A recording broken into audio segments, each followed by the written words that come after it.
Hey, Gwen. Good morning. Okay, so episode 134, I have some questions for you. First, let everyone know a little bit about you, and then I'm going to set up a hypothetical question for you.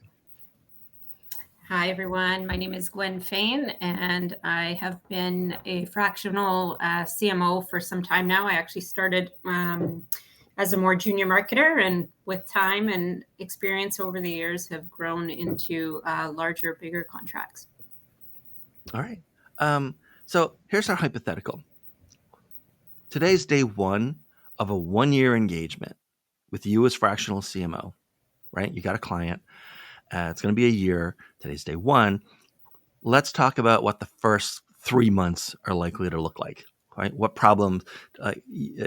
What's one or two problems you normally find when you start with a new client, or what's the one or two things you try to get accomplished in that first 90 days?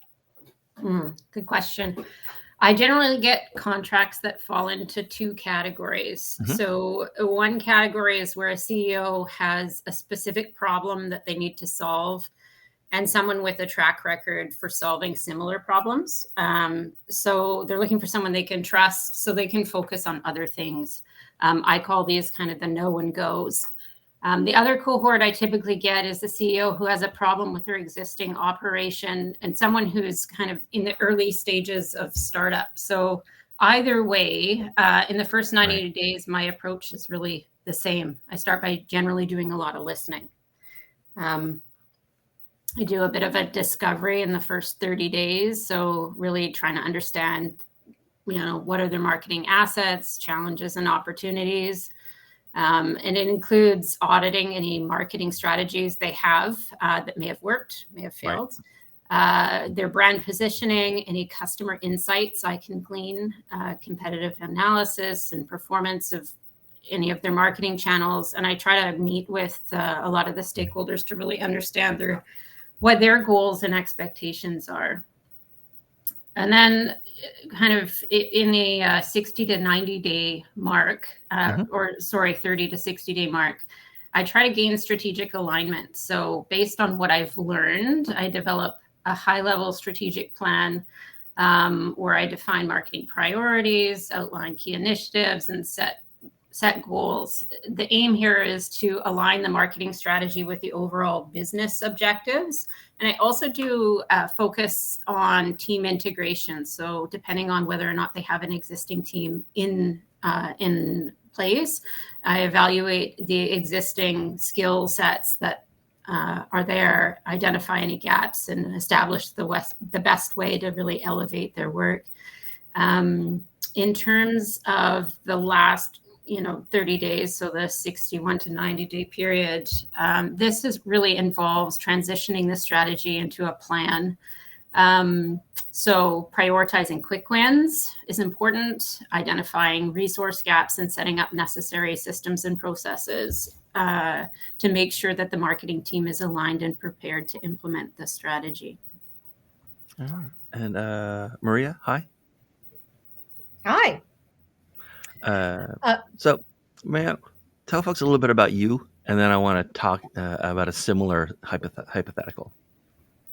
Sure. My name is Maria Botta, and my background, my first career was in film and television. I was a producer and an executive producer who transitioned into marketing management really after completing an MBA, a global MBA. And then I just started being a consultant. Really, that's principally how I started my career in the marketing side, and eventually grew into CMO engagements for startups. I work typically with startups and those early stage companies. So it's a very exciting space to be in, especially in the technology sector. I do often work with more traditional companies, but really my space is in the startup world. Right. So in the startups, obviously, there's a time crunch for everybody to ramp up, right? So in the first 30, 60, 90, what do you try to knock out fast and first? Yeah. So, when you often are engaged as a fractional CMO, the personality play, especially in the sector that I work in, Again, the startup space is small. People often wear many hats. So it's really integrating with the team and also understanding the business.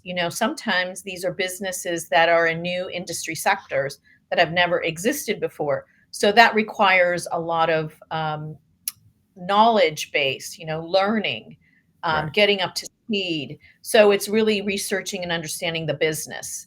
Then, and the industry sector.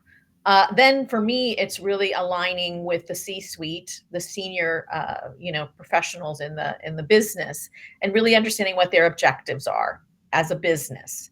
When you're in the startup world, you kind of cross boundaries, right? So oftentimes, and when you come on as a fractional CMO, you will work very closely with operations to make sure that Mhm. whatever we push through in marketing really is effectively delivered. And so it's really establishing those relationships, understanding those key parts of the business and how they work together, and how a marketing push, an ambitious marketing push, might push the company to the limit, for example. This is also true not just for startups. The next thing that I like to do is really understand the business from an external stakeholder, internal stakeholder, and customer. And I divide that Mhm. really very, very critically into three sections. The external, that could be vendors, it could be other people adjacent to the business. Internal, well, obviously we know what that means. That's, the internal employees, anybody affiliated internally, and then customer research. Now, in the startup world, I always like to say you should have a minimum of 100 customer interviews. So sometimes that exists, but aside, that's at the beginning of a business. So Mhm. besides that, I like to implement key feedback loops on all three stakeholders right at the very beginning, because things are so dynamic in that kind of environment. Then I would say, there are obviously many parts, many things that you have to do to really develop a strong strategy. But for me, it's really digging into any type of, research that they might have, any type of, if it's a VC backed company, they obviously did a lot of research, and Right. their market segment, all of that. So I really dig into that kind of work as well. So it's just to get like the 360 perspective of the business, right? And so then for me, it's developing a strategy that aligns really, like any other marketing person thinks of, that aligns to business objectives and that are obviously evaluated and deliverable, meaning you can deliver upon your set objectives. Sometimes, again, in the startup world, that becomes a little tricky because that might require hiring additional talent to bring into the company in order to deliver on some objectives, right? So it's Right. also evaluating with HR and operations, again, working hand in hand. And then finally, it's deployment, right? It's like getting everybody internally aligned. Sometimes when you come in and there's no team, you have to build a team or use the internal resources that exist. You either bring in great tools that will help you deliver, plus humans. Thankfully, great tools are growing in acceptance and in sophistication. So, in tandem with a small team, you can really make a big impact. So, it's analyzing and evaluating the team internally, who can be brought on if there's budget and there's availability to bring in talent and tools. And finally, it's getting it out there, really understanding how you're going to measure success. That's one of the first questions I ask CEOs is like, what is your measure of success in the next year? What does that look like? People who, businesses that might be involved with venture capital or private equity might be very different than publicly held companies or larger, more mature companies. So it's really understanding, okay, our objective is awareness because nobody knows this industry sector. I did that when I started off in financial technology and fintech. Nobody understood the sector. It was just starting out. So it's like that was like, education and awareness. So it's just understanding those things really clearly and going out and getting it. So let's imagine that Maria, let's imagine I'm the CEO, okay? And it's day one, and we're having our little talk. And I'm pretty frank about it, right? I said, like, you work with a lot more CEOs than I work with CMOs. I'm not going to be able to do everything, but if you tell me one thing that I should stop doing so that the company gets maximum benefit, what is that one thing that the CEO should stop doing? The one thing that CEOs tend to do a lot Mm-hmm. of, both in established businesses and in the startup world, is thinking that they know all the answers to all the marketing, questions, and that is not the case. So let your professional team deliver and evaluate it together. So don't think you know the answers. Right. Don't presume. Don't assume. So that's the first thing. And have trust. And trust is one of those things that's hard to build when you come in as a fractional. It's something that happens, either obviously you get hired based on your reputation and your experience, but then the trust piece is really important. So telling the CEO that or she needs to trust you on your recommendations. I mean, ask Or stop questions. I'm like disrupting you. always, yeah, I'm always like, ask me anything I'll answer. But Hey, have Gwynne, some what do you think? What should a CEO start doing? listening. Yeah. Yeah, I'm going to kind of riff off of what Maria said. I think that I have encountered that a lot as well, where, everyone feels like a marketer. Everyone feels that they're a marketer. That's certainly, I've encountered that. I think that truly data is power. And so the way that I counteract that is by using data to gain the trust, because it obviously, especially in new relationships, they're not, the CEO may not trust you initially. They may have a lot of questions. Can you do what you say you're going to do? And there certainly are a lot of marketers out there that are promising great things, and some deliver and some can't deliver. But I find that this is where data can break down those barriers between, doing, making the right decisions and getting trust quickly, which is, as Maria has already pointed out, something that you really need to have an effective working relationship. Okay, so Gwen, someone. I was going to add to that. Data is just magic, right? But sometimes, and especially when you again start out, you work in the startup world, data isn't available. Sometimes you got to do a little of this, and a little guesstimate and hypothetical situations, and just imagine things, right? But it's also about like telling a compelling story about what you can do. I think that's also part of it, and that's a convincing and sales job in a way. Right. Let's see, Gwen. I have a question. I'm still CEO. This is the last question where I'm still the CEO. Okay. Oh, turns out I'm about to get fired. I don't know it. So, as a CEO, I look at you and I say, hey, so like we've had some people working in marketing. Like there's a marketing team, might only be one or two people, depending on size. But, there's been some supervision, there's been some management there. You're the first leadership level position we've had in marketing. I'm looking at this team now. I'm thinking about what they're going to look like 12 months from now when you cycle out. How's that team going to be better? I think one of the things that a CMO brings is strategic leadership. So they provide the direction that might be missing often in the situations that Maria and myself encounter.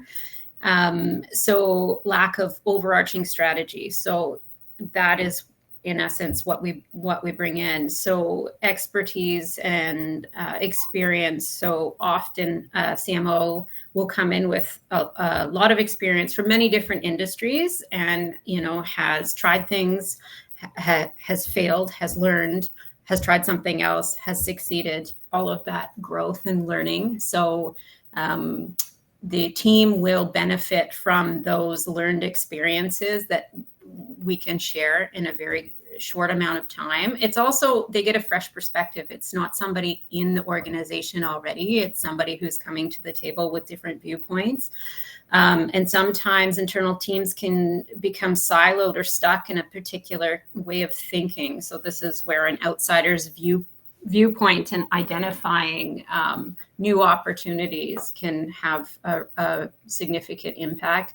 And I think also, especially for teams who have been struggling, and you'll hear this, I feel, from senior leaders in marketing, the team is struggling to get a seat at the leadership table because there isn't somebody there, and they need someone to hear their great ideas and bring them all together in a succinct way to help drive business strategy. This is something that they benefit from, because then you've got that senior leader, at the table, and communicating these ideas, and all of a sudden, things are happening, things are moving, and everybody's engaged. Makes sense. Okay. Maria, I was going to ask you that same question, but I'm not going to. And here's why. You're a returning guest. You were here on episode 9. And this is episode 134. So it's like, that's one of the largest stretches between a guest coming back. It's the second largest stretch I think we've ever had. Here's my question instead, because you mentioned this earlier, and we're going to specifically around startups, right? When startups, bring on or start to focus on marketing, is there anything, a tool or a channel or just a mentality that's sort of underrated or overrated among startups right now? Like, do they all want to do X, even though, like, kind of, guys, there's no proof that you should be doing X? Or do they never want to do Y, even though Y would probably work for them? It's interesting because it depends on the industry, I would say. So I'm currently working on a project where we can't use any digital marketing tools, because the project we're working on is installing fiber in rural communities that don't have any connectivity. So it's been a really interesting switch for me to think analog versus digital tools. I think sometimes we forget in marketing that face-to-face, or that there are tools that maybe seem from, an old historical perspective that, people don't really gravitate to, but are very effective. And so I would say sometimes you got to dust off those analog, Right.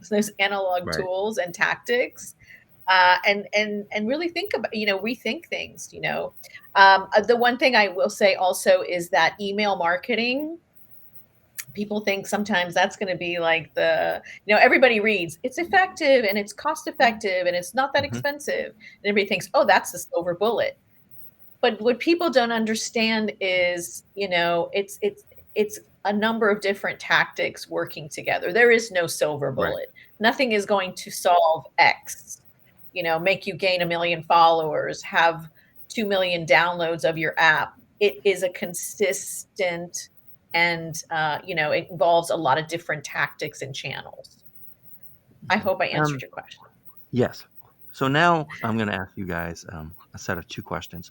They're fill-in-the-blank questions. They're among my favorite because I have very little to do, and you guys have all the heavy lifting. So I appreciate that. So Maria, we'll start with you. First question. Just fill in the blank. Finish the sentence for me. Okay? Many clients just don't understand what? That it takes consistency to achieve results. And it's hard work. And Gwynne, what do you think? Many clients just don't understand, or your clients just don't understand? Well, at the risk of parroting what Maria just said, the long-term nature of effective marketing, there is no silver bullet. It takes consistency. And often it doesn't come from one tool or channel, and it doesn't happen overnight. Right. And then, all right, Gwynne, and then we'll go to Maria for the same scenario. I want to set up a different hypothetical for you, and now I'm curious about your answer. So you've got 3 friends.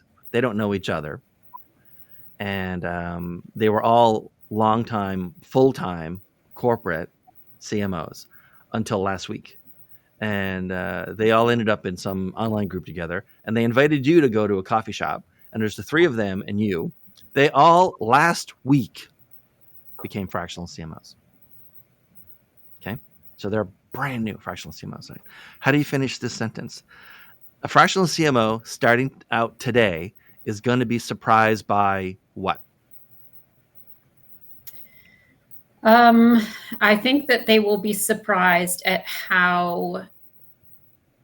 the ability to work their network. I think network is everything. And for somebody just starting out, that's the place to start. And I think often this particular role lends itself so well to popping in and out of organizations that I think it's a lot easier to find work than they might realize.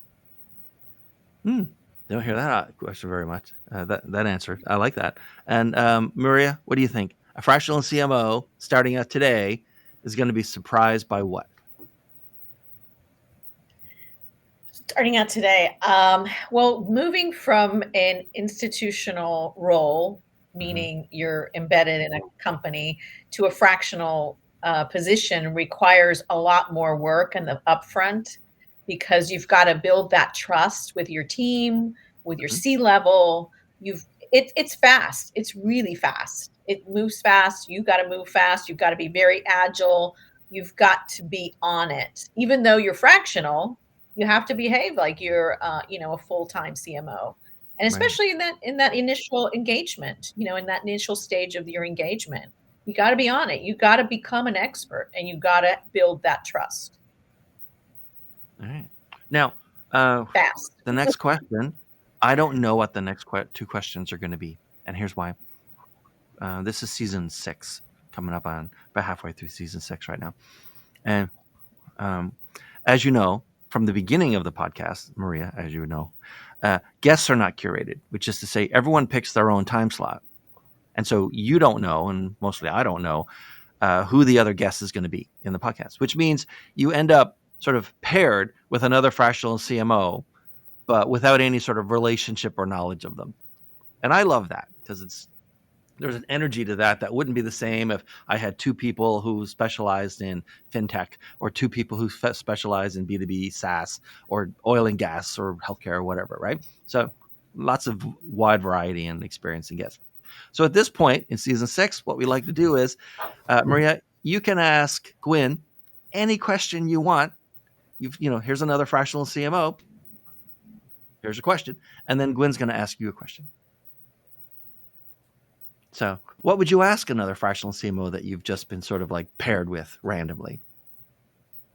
What would you be curious about? Surprised you with that question. Maria, you kind of froze up.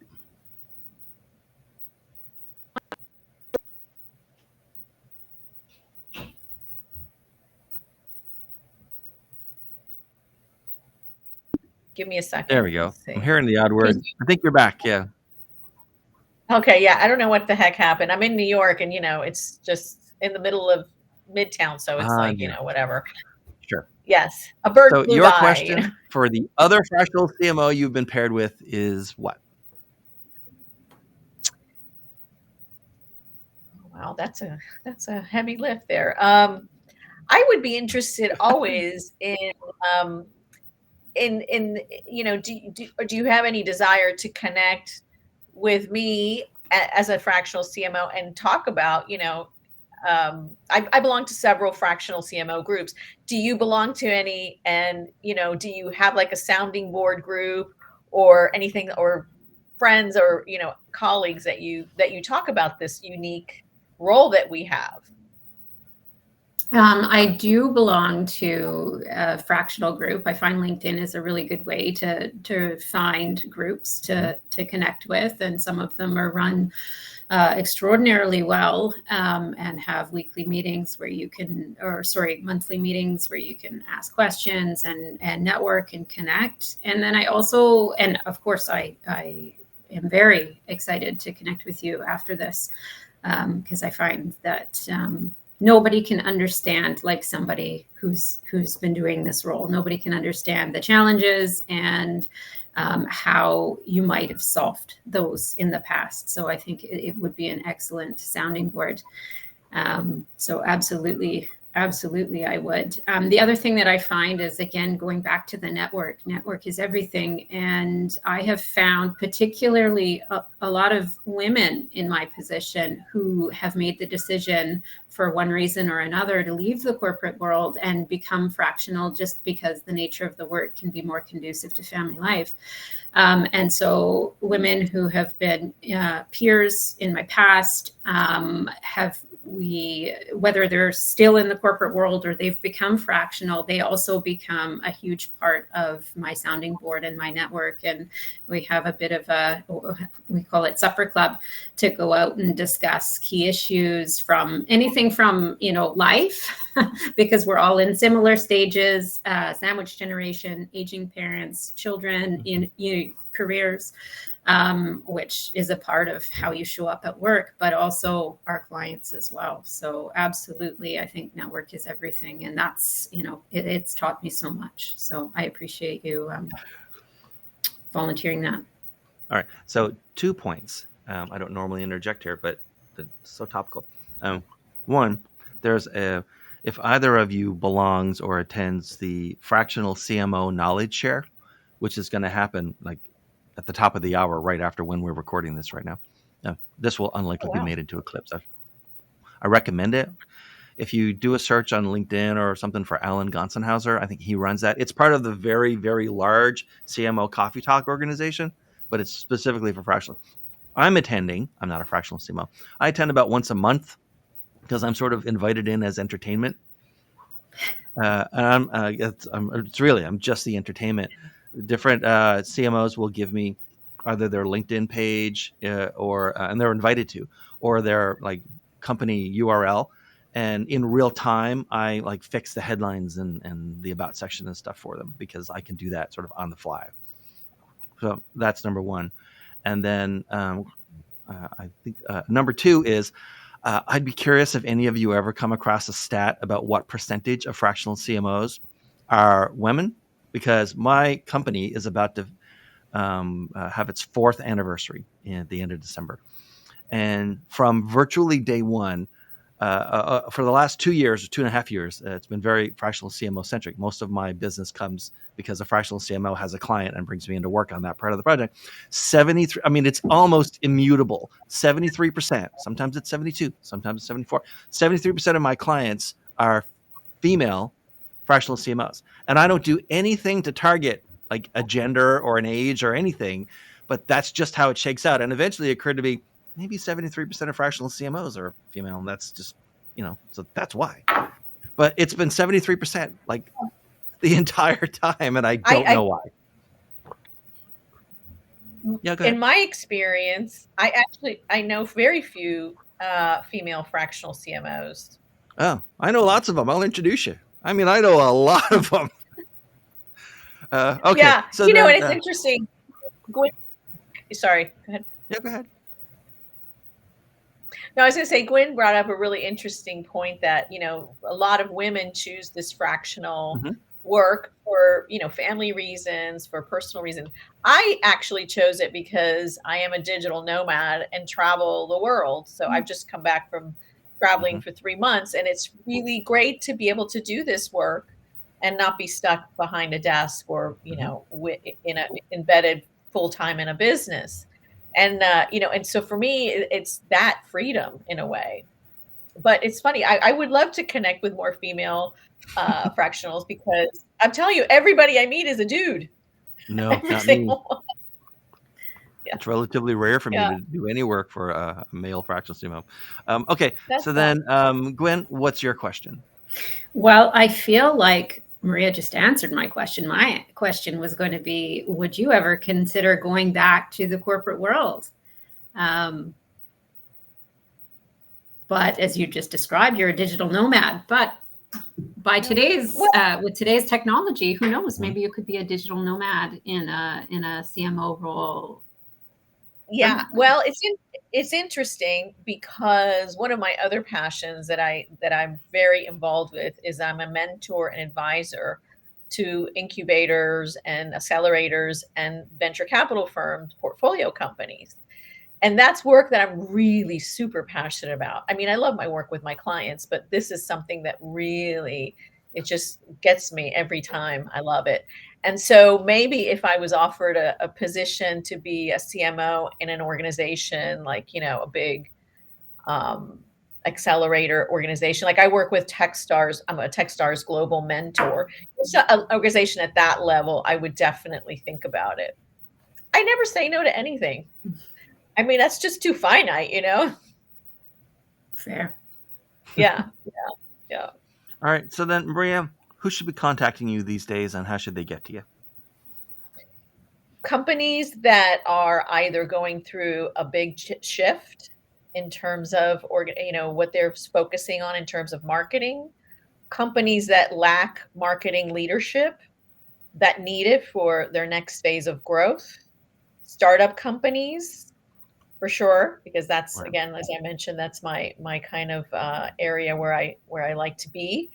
And those people who are also maybe startups or companies from more diverse demographics. I work a lot with Black and brown founders through accelerators and these incubator spaces, and so I always love to be able to work with diverse populations.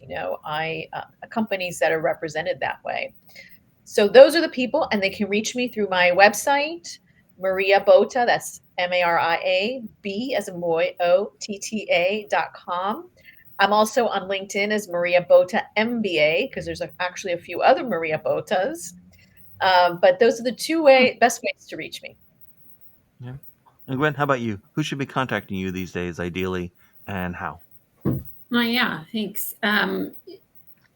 So I work generally with startups. I have a long history in fintech, wealth, and insurance. So I have a lot of expertise in marketing in that particular space, especially in with startups. But really, anyone who is looking for who has a growth issue that they're looking to solve, looking to investigate and to solve, and anyone who is looking to start up a team, operationalize a team, have somebody come in, build the structure, and then exit. That's really building things. Really excites me, and then operationalizing it, building an engaged team, and then exiting. So that's really where I tend to focus. And how to get to you? Through LinkedIn? Right. Through LinkedIn. Yes. My link there is at the top. All right. Thank you so much for being here, and Gwynne for the first time, and Maria for the second time by about Thanks. 130 episodes separating. And the answers were great. I really appreciated them.